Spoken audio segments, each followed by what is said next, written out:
menit tentang salah satu hal yang hingga kini masih jadi pembahasan terkait tsunami Aceh. Perlu diketahui, tidak semua kisah ini misteri yang terbukti secara ilmiah. Sebagian adalah pertanyaan yang masih diteliti, sebagian lagi cerita yang berkembang di masyarakat. Pada 26 Desember 2004, gempa besar di dasar Samudra Hindia memicu tsunami dahsyat yang menghantam Aceh, menewaskan lebih dari 160.000 orang di Indonesia.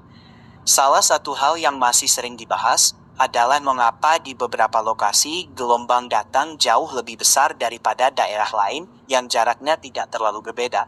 Para ilmuwan menjelaskan bahwa bentuk dasar laut dan kontur pantai sangat mempengaruhi ketinggian tsunami, tapi penelitian soal detail faktor-faktor itu masih terus berjalan. Selain kisah para penyintas yang menceritakan pengalaman luar biasa, ada yang mendengar suara gemuruh sebelum air datang, ada juga yang selamat karena tanpa sengaja lari ke tempat lebih tinggi.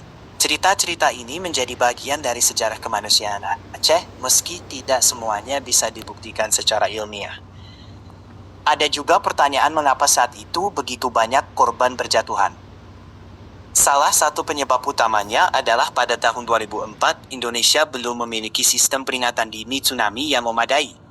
Banyak warga tidak tahu bahwa setelah gempa besar di dekat pantai, mereka harus segera melakukan evakuasi.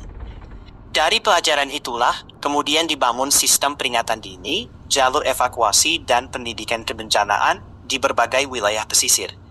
Sampai sekarang, tsunami Aceh menjadi salah satu bencana paling banyak dipelajari untuk memahami bagaimana proses terjadinya tsunami dan bagaimana kita bisa lebih siap agar dampaknya bisa dikurangi di masa depan.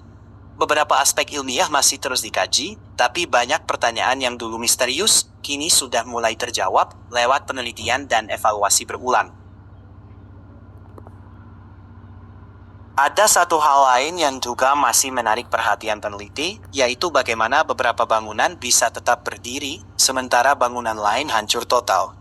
Riset menunjukkan perbedaan kualitas konstruksi, arah datangnya gelombang, dan kondisi tanah sangat mempengaruhi tingkat kerusakan.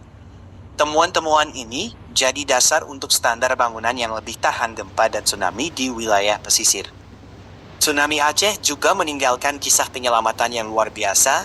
Banyak warga selamat karena saling membantu tanpa memandang suku atau agama, dan tim penyelamat dari berbagai daerah di Indonesia serta luar negeri datang untuk memberikan bantuan kemanusiaan dalam salah satu operasi kemanusiaan terbesar yang pernah dilakukan.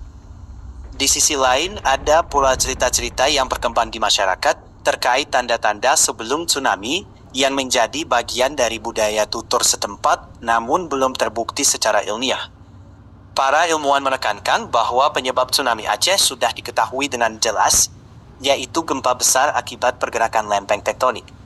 Warisan terpenting dari peristiwa itu adalah pelajaran bahwa pengetahuan, sistem peringatan dini, pendidikan kebencanaan, dan kesiapsiagaan masyarakat bisa menyelamatkan banyak nyawa. Karena itu, tsunami Aceh dikenang bukan hanya sebagai tragedi besar, tapi juga peristiwa yang mendorong Indonesia memperkuat mitigasi bencana agar generasi berikutnya lebih siap menghadapi ancaman serupa.